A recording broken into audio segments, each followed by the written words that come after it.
MotorWeek is made possible by TireRack.com, RockAuto.com, and State Farm. It's time to say goodbye to the 2018 Subaru Crosstrek.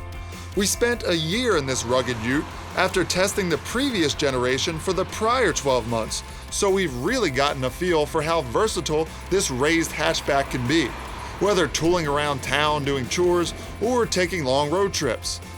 The new global platform stepped up the refinement, while Subaru's symmetrical all-wheel drive never let us down.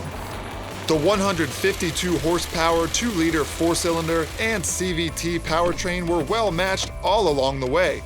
19,748 miles was our final tally, with an average 29.6 miles per gallon, just a hair better than the EPA's combined calculations.